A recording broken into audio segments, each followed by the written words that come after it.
Today, we are going to have a fun time, important to all the students in the room here. I know there's some parents as well, but the issues we're going to be talking about are very important to the students, which is how to choose. All right. We are going to be watching a video for 15 minutes, and this video is going to refer to a book that I wrote called The Bigs. And because we're not going to have nearly enough time to cover all the topics that you guys need to know that are in the book, on your way out the door, you're all going to get a free copy of the book. So,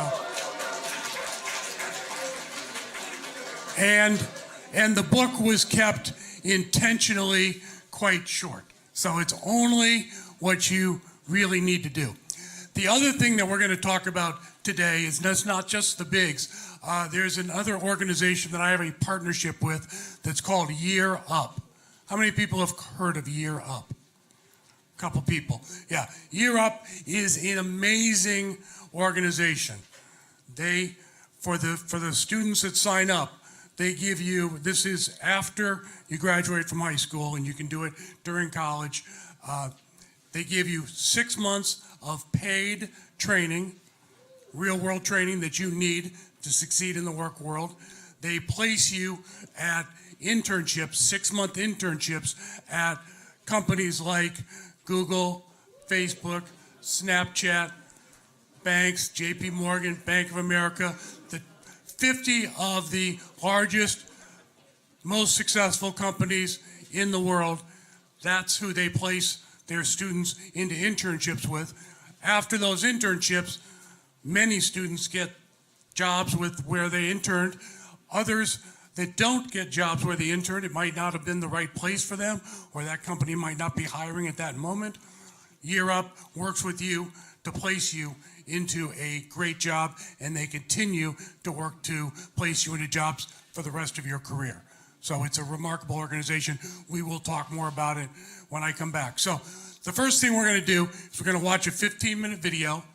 Then I'm going to come back and we're going to do a Q&A both about Year Up as well as about any topics related to the Bigs. So as you're watching the video, any things occur to you, questions you have about careers, please feel free to ask me, and that's for students as well as parents. Happy to take questions from any of you. So we're going to jump right into it, and here's the Bigs video.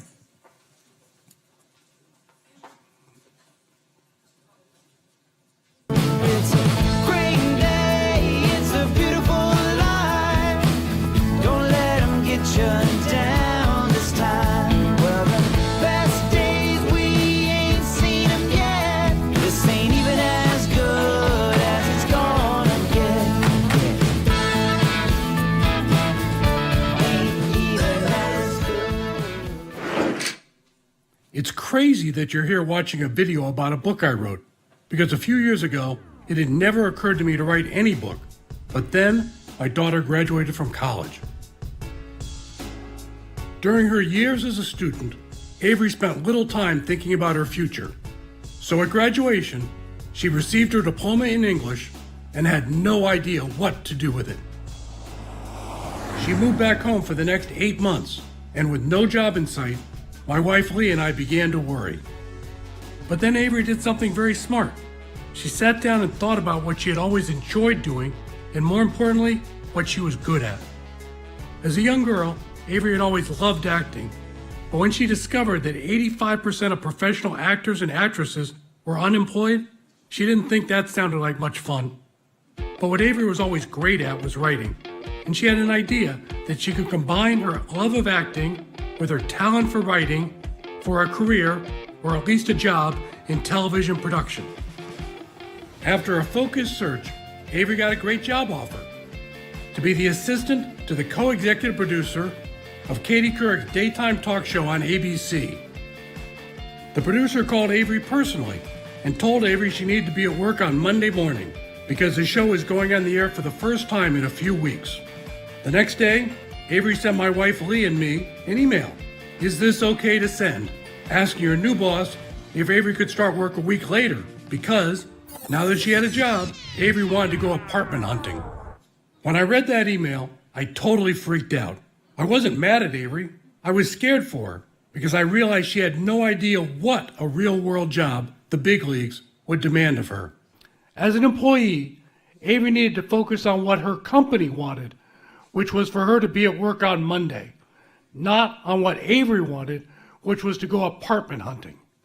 I immediately responded, "Do not send, more to follow," and began furiously typing on my phone 22 bullet points of everything Avery needed to know to survive and thrive in the work world. Then I kept writing, and the result was the book, The Bigs. Avery did start work that first Monday, and one of the bullet points led to Avery being promoted quickly, from her entry-level job as an assistant to a great position on one of the best production teams. Since this is a collection of lessons from Ben's professional successes and failures, you need a little background to understand them. What I remember most from my childhood was moving every 2 years, because my father kept losing his job. He was very intelligent and hardworking, but my father made the mistake of choosing the wrong career. Instead of playing to his strengths in research and numbers, he wanted to manage people. But because my father had little ability to connect with people emotionally, the result was an incredibly painful 30-year working career that ultimately destroyed his confidence. But my father wasn't the only one struggling. Always being the new kid wasn't easy. Once, as a 9th grader, a group of seniors grabbed me in the hallway, carried me outside, and hung me from the school flagpole by my underwear, just as school let out. But mostly, I made life difficult for myself. As a junior, I got kicked off varsity ice hockey for mooning another team's fans. 2 months later, I was the starting center fielder for varsity baseball and got kicked off that team when coach yelled at me to hustle out to my position. And because I was a 17-year-old with a bad attitude, I yelled back at him. Despite my stupidity, I did graduate and was accepted to a small school in Maine. College also got off to a rough start because freshman year, my parents got divorced. But then things got better, much better, because during my sophomore year in college, I met Lee. She was a freshman and had been on campus for all of 2 days when I saw her across the room at a party. That year, Lee and I had a wonderful college romance. But then Lee decided she wanted a more urban school. She never came back to Maine, and we lost touch. I stayed at the same college and thought about becoming a lawyer because I was a government major. But the only way I could afford law school was to first make some money. So I went to my college's career service office for advice. They suggested I try to get a job as a banker because I could learn about business and maybe save some cash. After graduation, I moved to New York and was hired by Bankers Trust Company to work in their Empire State Building branch. My job was to lend money to the fashion industry in that area of Manhattan.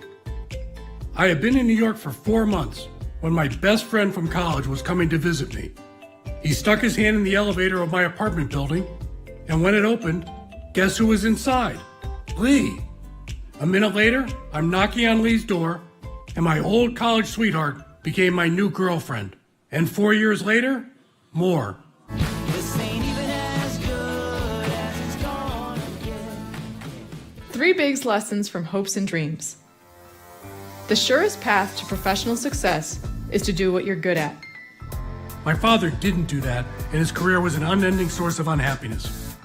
Avery did figure out what she had talent for and had a great run at the Katie Couric Show, and since then is one of the 2 lead writers for a popular free email newsletter called The Skim.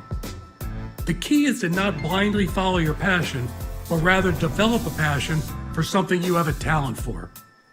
In The Bigs, there's a chapter that will help you figure out what jobs you might have a talent for and an interest in. Another important aspect of exploring careers is to consider what is most important to you and why you care about it. Growing up, money was always a huge concern because my father kept losing his job, and this made me want to achieve financial security for my family. Your upbringing and experiences are likely to greatly influence your professional life. The more you understand about who you are, the more likely you are to make choices that lead to a successful and fun career. The bullet point that was most important to Avery to being promoted quickly was arrive at work earlier and stay later than your boss. Part of Avery's job as an assistant was to get to work by 7 a.m. to look at the overnight wire services for news that might be important to the Katie Couric Show. The rest of her office and her boss arrived at 9 a.m. The catch was, while everyone else left around 6 p.m., Avery's boss stayed until 9 p.m. Without being asked, Avery followed the bullet point advice and worked every day from 7 a.m. until 9 p.m. And within 2 months, her boss was telling everyone in the office that she had the best assistant ever. A few months after that, Avery got her much earlier than expected promotion. It's impossible to know which of the big bullet points will be most important in your internship or job. But if you follow my advice to Avery, I promise you will greatly increase your chances for a successful career. But before Avery could have a successful career, she first had to get a job. How did she do that? By talking to people. Once Avery decided to try to get a job in television production, she began asking everyone she knew if they knew anyone in that field. This is called networking. She first spoke to her family and friends, then her current and former teachers, counselors, and coaches, and fellow students and alumni from her high school and college. Finally, one person said to Avery, "I know someone who knows someone at the Katie Couric Show." That person introduced Avery to her friend, and ultimately Avery got an interview that landed her first job. I know it's uncomfortable asking people for help, but this is something you must do. The key to getting great internships and jobs is all about figuring out what you want and then talking to people about it. In exploring careers, you need to know what you want in a job. In The Bigs, Ben tells a crazy but true story about how he became co-owner of a dive bar, the Tumble Inn in New York City. Despite a very tough start, the Tumble Inn ultimately became a huge success. While the bar was always a side interest to Ben's full-time job in finance, it did have a big impact on his career. From owning the Tumble Inn, I came to understand that I loved a fast-paced work environment, and going to law school no longer sounded like fun.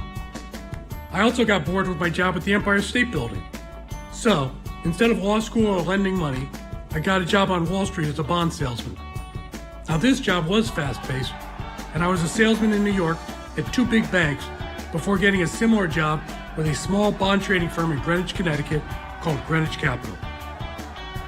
I had finally found a place for my day job that I enjoyed as much as the Tumble Inn, which, sadly, because our lease was up, was about to be torn down in favor of yet another high-rise apartment building. Anyway, one day, after I'd been at Greenwich for 2 years, the founder of the firm, Ted Netzger, asked me to switch jobs and move from sales into trading. When Ted told me this, I was so excited because I had always wanted to be a trader and I was certain I would be a great one. On the spot, I enthusiastically accepted the offer and over the next 2 years, proved myself to be one of the all-time worst traders in the history of Wall Street.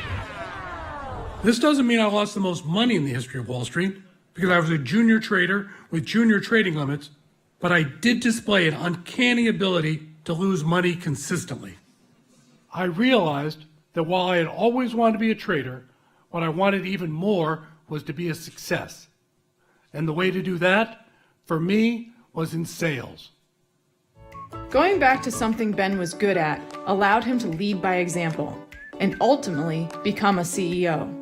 And during the 20 years he was there, Greenwich Capital became one of the most successful and respected firms on Wall Street. 3 big lessons about exploring careers. Too many students give too little thought to choosing the right career. The Bigs explains 4 ways to choose a career through discussions with experienced professionals, personality tests, trial and error, and looking in the mirror. No matter how much advice you receive, this is a decision that you must take full ownership of. It takes time to find the right spot. I first thought I wanted to be a lawyer, then a banker, then a trader, before finally realizing that sales and management was where I belonged. Statistically, it's likely you'll have more than 10 different jobs during your career, which is why you need to learn how to choose, get, and do a great job. Also, it's a lot easier to win a race if you get out of the starting blocks quickly. You can turn failure into success. One of the reasons why Ted ultimately promoted me to be a CEO, despite my failure as a trader, was that I never hung my head and I never stopped helping my coworkers. In the workplace, if you keep a positive attitude and stay focused when times are tough, your coworkers and bosses will notice. Now that you've watched the Bigs video, you know Ben hasn't always made the best decisions, and he hasn't always been successful. But he has learned from his mistakes, and he's never stopped trying. When you read the Bigs, you'll see that there is much more we didn't have time to cover in this video.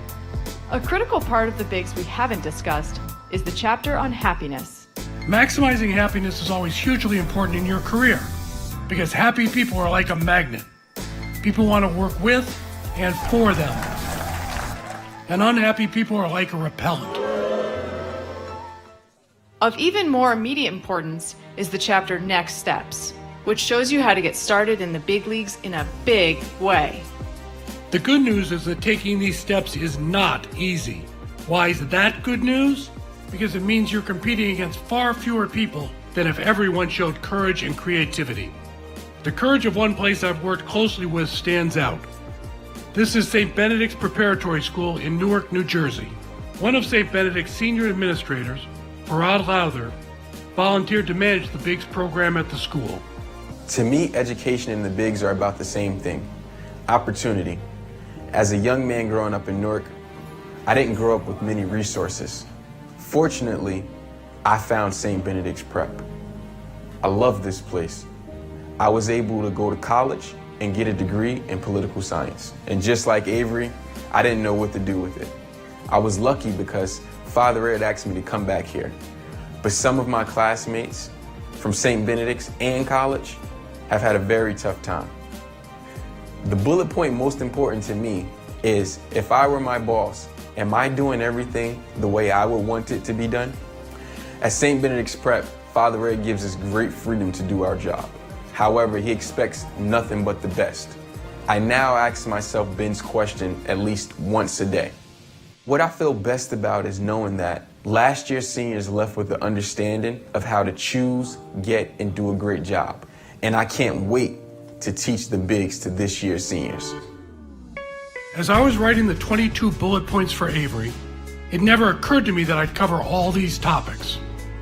But it quickly became clear that these were the things Avery needed to know, these were the things I wanted her younger sisters to know, and finally, I realized these were the things I wish I had understood better when I was a student.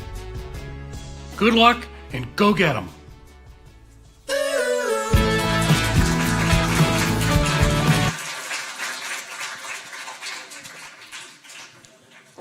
Okay, well, that's the Bigs video. How many of you think you know what you want to do for a career? Just show of hands. That's great. That's fantastic. Okay, good. So who has a question for me about anything to do with careers or how to maximize your college experience, whatever, or if you're not going to college, what that means? I'm happy to address any and all of those. Yes, please.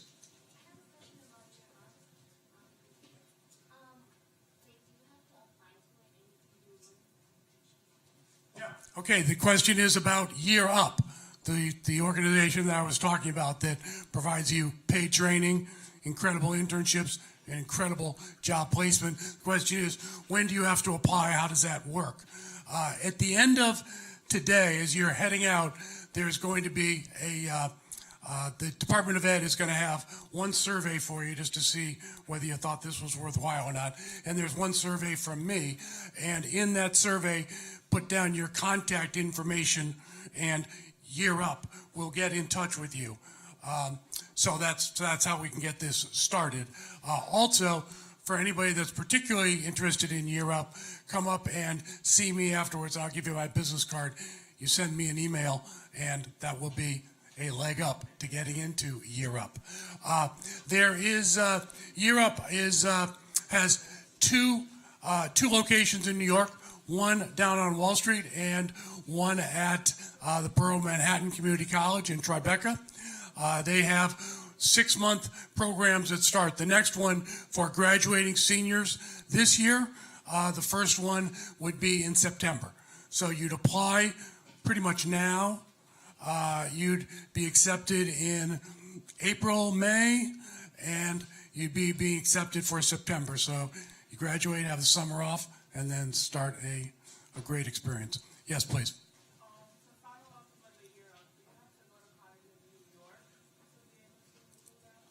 No, you don't. The Year Up is in 10 different cities. You know, Boston, Philadelphia, you know, almost all the major cities, Year Up is there. So you don't have to be in New York. Yes.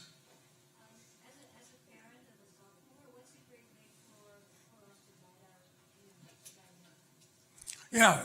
So, question is, for as a parent of a sophomore, what's the sort of guidance that parents can do? You know, parents do play a very important role in terms of helping kids make the transition, both from high school to college, but from high school or college into careers.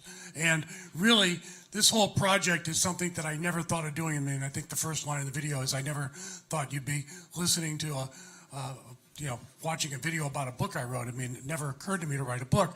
And this whole BIGS project is really me paying penance for not doing a good job with my daughter as she was growing up. I just didn't talk to her enough about, you know, the sorts of things she needed to understand to be successful. So she thought it would be okay when they told her they needed to work on Monday. She thought it'd be okay to ask them if we start a week from Monday. So for parents, what I would say is just talk to kids about your children about what it takes to be successful in the work world, because the work world is very different than school. In school, you sign up for a class, you show up, you're talked to by a teacher, you might write a paper and you take a test. It's sort of a very solitary experience. The work world's very different. You have to be very proactive. You have to decide what you want to do. You have to go out there and network. You have to go talk to a lot of people. When you have interviews, you got to go to sell yourself. These are things that parents understand generally, but their children don't. And you know what really happens is when students are in high school, parents and teachers, schools, think that they're too young to talk about these issues with. You know, there's time for that. When they go to college, they don't get it. That's just not what colleges do. I mean, I think they should do more of it, but they don't do much career training. And so by the time they're, you know, either on their way out of college, or if they're going right to work out of high school, most students enter the workforce unprepared. So just talk to your students about it. And specifically, you know, read the book I'm going to give to your student. And there's a lot of things that you'll see that you can help them with. Yes? Was there ever a point in your high school career that you genuinely felt like giving up and just so happy to Well, yeah, I mean, it was the story I told about, you know, in 1 year, my junior year of high school, I got kicked off the hockey team, kicked off the baseball team. And back then, sports was all I cared about. So this was really just a crushing blow for me. And that really was, you know, it's the sort of thing people say you have to hit rock bottom before you can come up. I don't think that's always the case. I don't think you have to hit rock bottom. But in that case, that definitely did it for me. And I really got scared. And I was like, you know, I am just really totally on the wrong track here. And I need a change of attitude. And that was sort of a wake-up call for me. And so, you know, I think that is part of what I'm trying to do here with the BIGS project is to give students, high school students, the understanding that it is not too early to start right now. You know, is to keep going, and I think that's, you know, the idea about giving up. You know, there's a lot of different ways you can give up on different things, but you know, a lot of kids get discouraged about school in one way or another, and I think part of the reason they get discouraged is because they don't have a vision for what it really means. How is this gonna help me, or just what am I gonna do with my life? And I think that the earlier students start to think about that, the more purpose they can have, either in their high school career and their college career. And particularly if they're going to college, they can get directed for what topics they want to study there, because college is very expensive, and it's a big time and monetary expense. You know, you want to direct that the best you can. Yes. Yes. Okay, in the video you stated that you should find your talents. How Yeah, so in the video I talk about, I do think that that when you ask, if you ask 100 adults, how should I choose my career? 98% of the time they'll say follow your passion. And I do think that that is sometimes very bad advice, because if your passion and your talent are one and the same, then full speed ahead, go for it. But if your passion and what you think you want to do is different than what you're good at, then I think you need to pursue what you have a talent for, because the work world is too competitive to not do that. It's just too competitive to try to do something. There's plenty of time to pursue things that you love that you might not be great at, like golf for me. You can do that in your spare time. If I tried to be a professional golfer, I'd be a terrible one. But to answer your question specifically, how do you know? Sometimes you just do know. Sometimes you can say, I'm very good quantitatively, and therefore, I'd like to work in at an insurance company in an actuarial capacity, for instance, or I'm a really good salesman. I can convince people of things and do that. But again, people need to think about these things critically, because again, as I talked about in the video, my father, if he spent any time thinking about it, he would know that he was a very introspective person, and somebody who really just didn't have a lot of friends, just didn't connect with people. And he would have known that trying to be a manager was not the right spot for him. There was a lot of research analyst jobs. There's a lot of things that he could have done brilliantly, but he didn't really take the time to think about what he's good at. So sometimes you can figure it out by thinking, I'm good at the skills that, or I think it's pretty clear that I can develop the skills that will allow me to be good at this job. Sometimes you don't know. Like I was being a trader on Wall Street, I just didn't know. It really wasn't possible to know if I could do that job well until I did it, and I did it terribly, and I knew I had to go back to what I was good at. So sometimes it's trial and error, but often you can also match your skills to what the job takes. Who else has a question about anything? Yes, please. I just want to compliment you on being strong and bringing your experience out there to the rest of us. Oh, well, thank you. That's very nice. I appreciate that. So let's talk about interviewing for a second. How many of you have interviewed for summer jobs or maybe even full-time jobs, parents as well as kids? How many of you have interviewed for things? Okay, great. The interviewing is a very, very important component about having a successful career. You got to get the job, right? So it's one thing to, like Avery did, network and find a contact at a company, or look it up in on Monster or something and find a job opening. But it's another one to get that job. And there's a couple different things that I'll tell you and I'll give you that will allow you to stand out from other people that might have stronger resumes than you do. The first thing that people want to see in an interview is that you are prepared. And the way you prepare isn't just one way to prepare, is to go online and research the company, research the industry and all that, and that's good. But the best way, and the only way to really research an industry and a company, is to network and talk to people who work in that area. So when I asked how many of you know what you think you want to do for a career, there was quite a few hands go up. When I ask that at high schools, then I often ask the follow-up question, well, how many of you have gone out and talked to people in that business, in that industry? Very few hands go up. That is what you need to do. You have to be out there talking to people in the business, doing the job that you want to do three things. First, to find out if the job in the industry that you think you want to be in really is right for you. There's only one way to do that, is to talk to people who are doing it.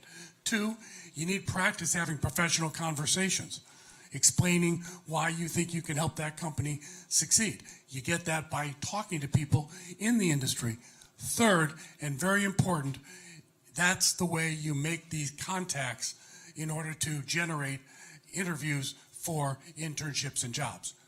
So if you say, I want to be in the medical field, or I want to be in advertising, or I want to be in, it doesn't matter, fill in the blank, talk to people in that industry. And after you've had a conversation with them, then you could say one of three things. You know, boy, this is great. Do you know of any internships or jobs I can interview for?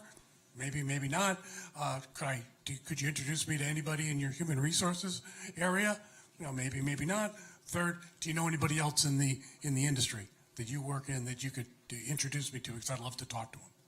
So you really have to be out there doing that. Finally, the most important thing to getting jobs, to being the person that's hired for internships or jobs, is you have to show enthusiasm for the position. And I have interviewed hundreds of students and experienced professionals in my career, and the mistake almost all of them make is that they don't show enough enthusiasm for the position. And why? Well, there's really, I think, two main reasons why. One, they might just be a little bit shy, or two, they don't really understand, particularly students, they don't really understand what the position is. They know they really would like to have the job, but they don't really understand what that company does and what the job is all about. They just want to have it. And so it's impossible to show enthusiasm to do the job if you don't really know what the job is. And that's another reason why you have to be out there talking to people about that industry and job. And then you can go, boy, this is great. I would love to work here, and I really believe that I could bring my talents in X to this company and be successful. And that's what people want to see. And in fact, you know, my daughter Avery, I did a little coaching with her before her interview at the Katie Couric show, and as she had networked, she had gotten this interview, and halfway through the end, she was so excited because this was her dream job. And Avery's pretty confident. She thought she could sell herself into the job. Halfway through the interview, the woman said, you know what, Avery, I really like you, but I just want you to know that there's no available jobs here. You know, it was an informational interview. It was just to talk about the business, et cetera.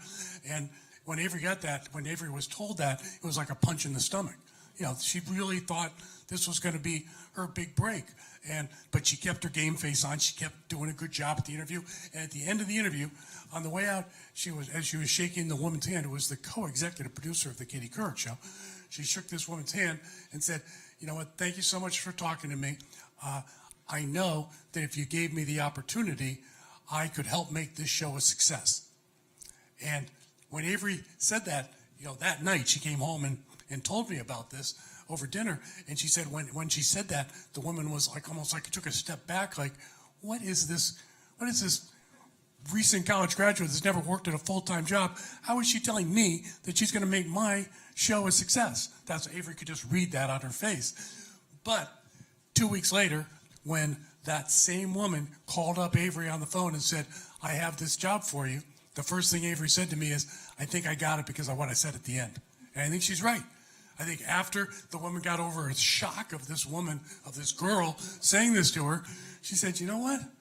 That's the sort of person I want around here. That sort of enthusiasm, I think that'll allow her to do her job well.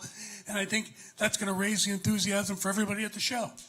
And so that's what you got to get across.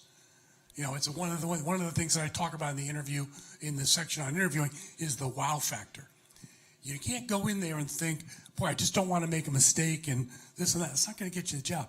You got to have the ambition to go into that interview and wanting to have that person say to themselves when you leave, wow, I need that person. That person is going to do a great job and help make everybody else better. That's got to be your ambition. And again, having interviewed hundreds of people for internships and jobs, that's something that people just don't do. They don't go in there saying, you know, I am really going to go for that. Sort of like the Olympics we're all watching, right?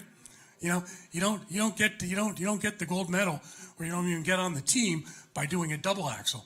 You got to do the quadruple axel, right? You got to go for it. It's the same exact thing in interviewing. You got to go for it. You got to show that enthusiasm. You got to lay it on the line. And you know what? Just for instance, let's say that woman still had said after Avery was done, walked down and said, you know, I can't believe that girl. You know, geez, that's the last person I need around here, somebody that cocky. Well, that's fine. not everybody's going to respond to it. But you know what? You'd rather have, if you have 10 interviews, you'd rather have one person or two people or three people think you're great and the other people not think you're so good than having everybody think you're just okay. Because if everybody thinks you're just okay, you're not getting a job offer. If three people think you're spectacular and that's the sort of energy they're looking for, you're going to get it. And the truth is that probably 90% of the people will respond positively to that sort of aggressiveness. Any other questions? Yes, please.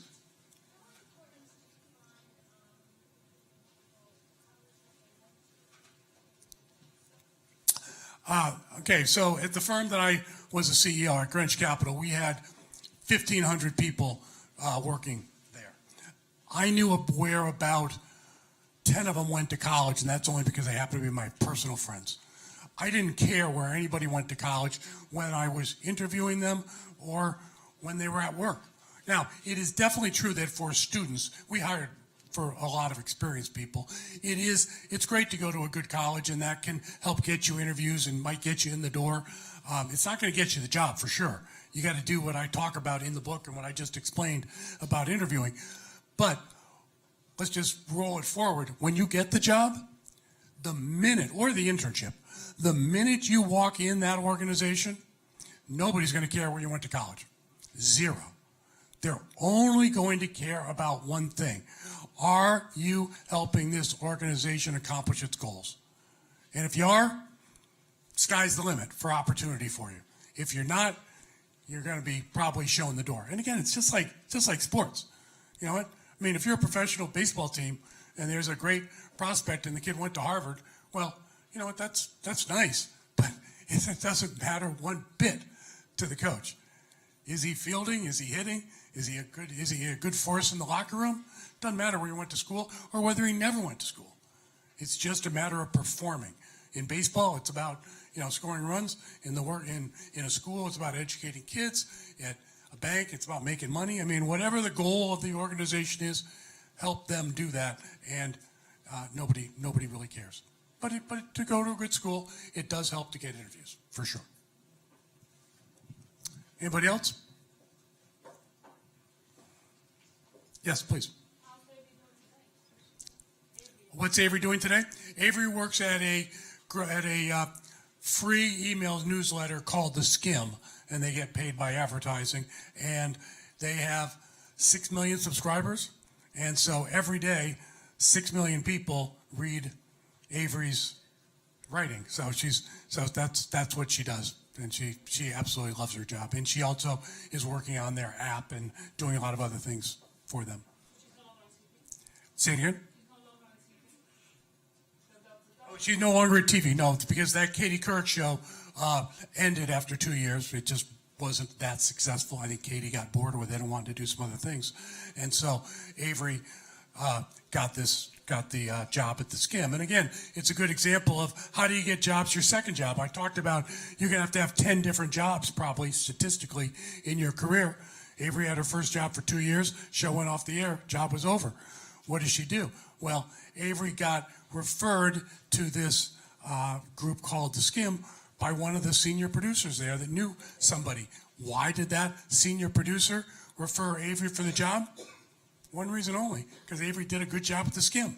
The producer knew that if she referred Avery would do a good job. And so that's the critical thing that you got to understand about once you get a job. Even if you don't like your job, you got to do a great job at that job, because there's a very good likelihood is the relationships and the contacts you make with people there will leverage yourself to your next job. And I worked at 4 different companies and had probably 10 different jobs in my career, and each one I could draw a direct line from one to the next. And so that's why it is so important at every step of your career to do a great job.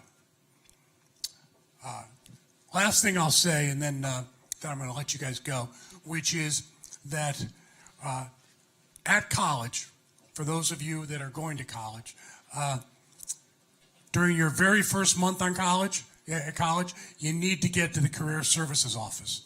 This is one of the big reasons you go to college, is for the contacts that that college has.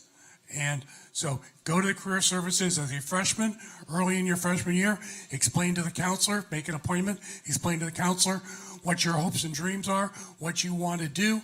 Ask them if they have if they have any internships for after freshman year. It's likely that they won't because there's not many freshman internships.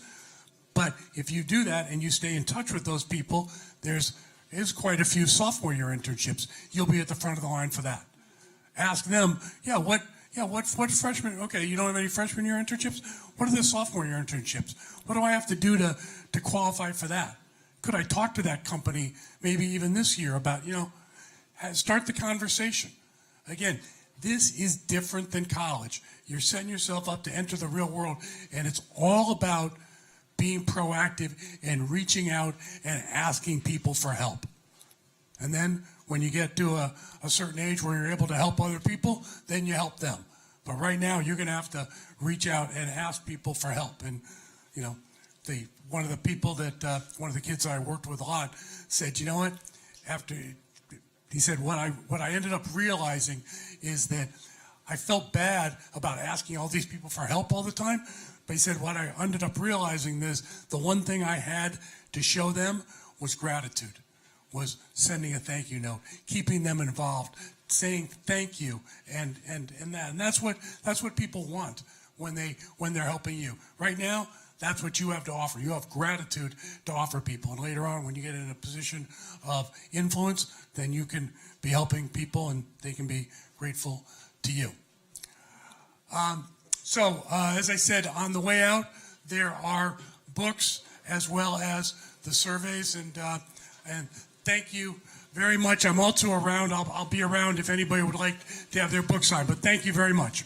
And good luck to you all.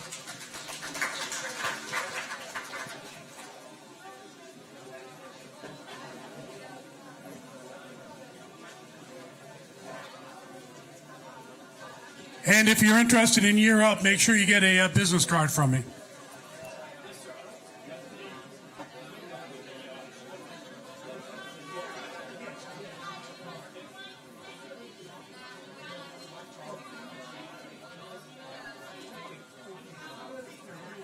Come down here so I'm not.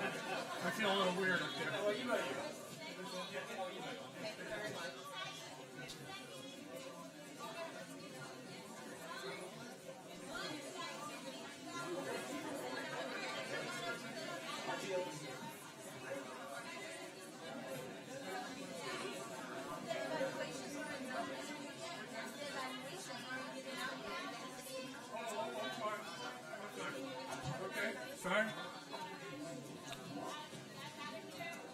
Sorry about that, everybody. This is my first time doing this for the Department of Ed. What they'd like you to do is to sit back down, and they're going to give you the evaluations to fill out right now. So I'm sorry about that. And then they'll get a book if they fill it out. And they'll get their books on the way out the door. And you will be given the books on the way out the door.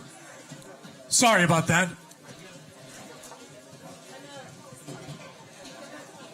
And also, but if you need a book card, please see me.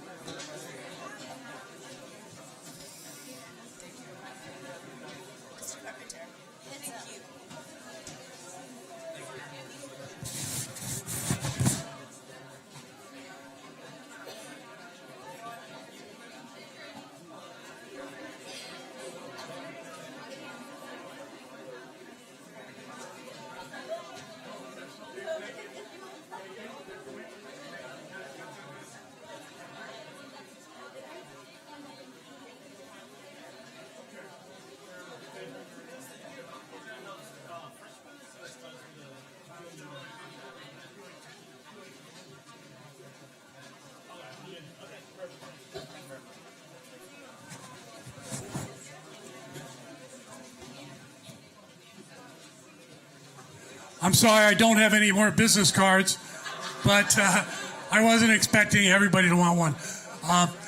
But what I will say is that you can email me at ben@thebigsproject.org. ben@thebigsproject.org. Ben@thebigsproject, all one word, thebigsproject.org. The other thing that I will say is that, and it's in that survey, is that you can also refer brothers, sisters, cousins, friends. To join Year Up, you need to be a high school graduate or on your path to be a high school graduate, as well as under 25 years old. Got to be under 25 and a high school graduate.